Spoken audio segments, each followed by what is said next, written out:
to our lap of luxury feast this evening, and I'm really excited to see what the second chef is going to bring to the table. Our second lap of luxury inspired feast has landed, and this chef has prepared seared filet mignon with smoked kale, smoked oysters with a truffle vinaigrette, fire roasted pumpkin puree with tarragon, and grilled basil peaches, coconut cream, and panko sesame crunch. Chefs, let's get into it. Smells great. That is beautiful. Wow. I'm loving the addition of a bit of fresh lemon zest on these oysters. We've got some sesame seeds, some caviar. This is a very well-balanced bite. I would have to agree. So trying the pumpkin puree. It's really good. It's decadent. It's creamy. I love that combination of truffle and pumpkin. For me, the flavor is great. But it doesn't scream luxurious. No. This really was a great way to treat these filet mignons because as decadent as they are, they don't have a lot of flavor. That's not the case here at all. I just feel like it could be a little more luxurious. The whole presentation here is a little more rustic, but the ingredients remain decadent. I hope you saved a little bit of room because we've still got dessert. The second chef has prepared grilled basil peaches, coconut cream, and panko sesame crunch. I think the texture contrast on this dish is fantastic. Peach is perfectly grilled. You know, the cream is nice and light. Basil and peaches too. Great combo. I love herbs added to dessert.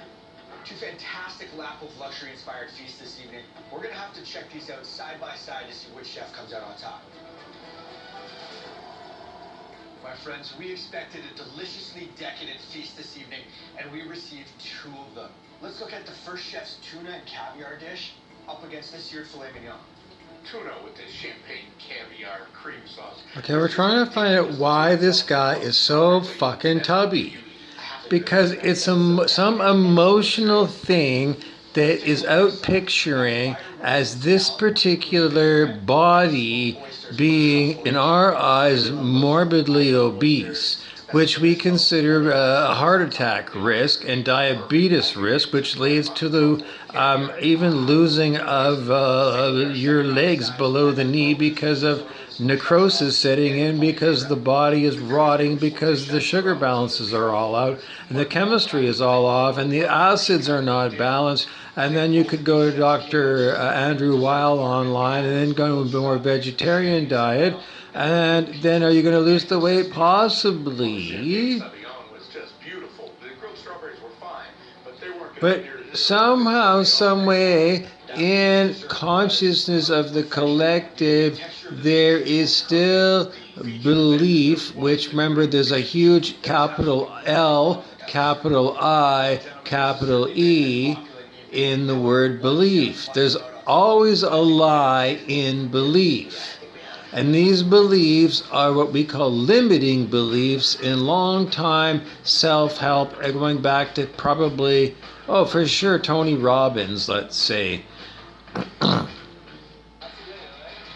Yeah, even like Tommy Vu and the real estate guy way back then, because he was all about, you can do it, you can do it. And we all were looking at Tommy Vu and we're saying, I can't do what you're doing, Tommy Vu. I remember looking at him and said, that's just impossible in my situation. But anyways, it was still plants the idea in your head that, then why is it that I feel like I can't do that when I'm talking to Tommy Vu is on the TV? And the answer I get back many years later is Adjustment Bureau, The Truman Show.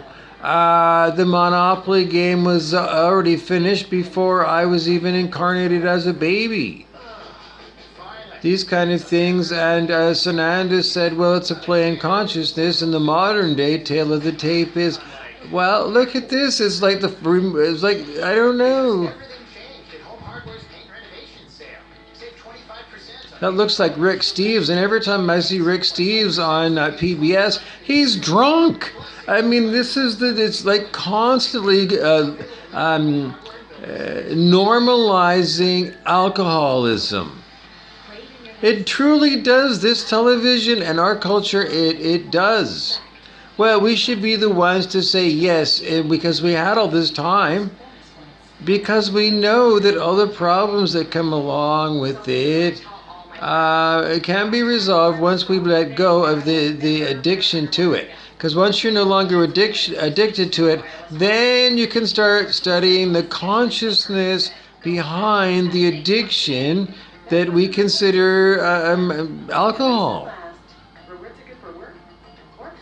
Because we have to use our minds to understand our minds. So when we're sober, we can understand what was going on in mind, not just our mind, but in the TV that presents and normalizes abuse of one another, because there's always bickering and fighting on TV shows. Archie Bunker had all kinds of, every kind of thing. So it normalizes abnormal behavior.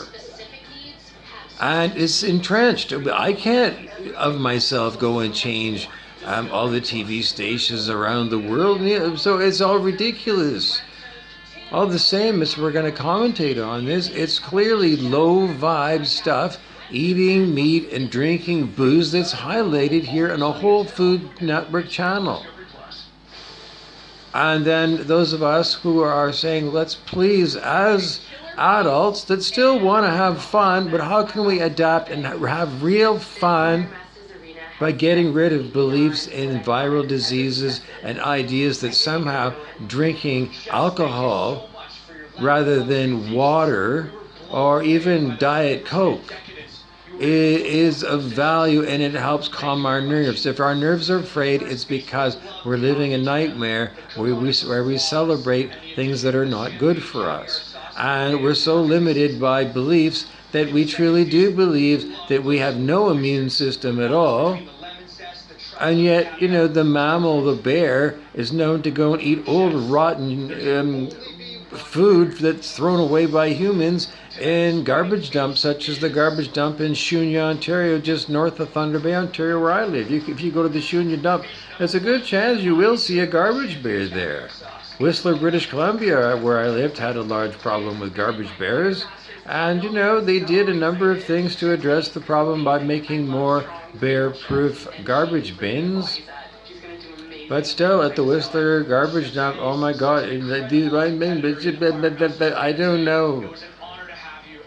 I don't know. It's just like a can of worms of things, but they all come up, and clearly they come up on the table, and I go like, this stuff does need to be looked at and cleaned up and looked at, and looked at with modern eyes. And the Buddhist teaching is be kind to every living thing, and I would add every living sentient thing. Because we have to understand that if they're sentient, it means that they have an isby, and fish do have feelings too, Kurt Cobain. And I still want to know if Kurt Cobain has a bloke called Mark Cook, because I like Mark Cook and I miss him, and I haven't seen him in a long time.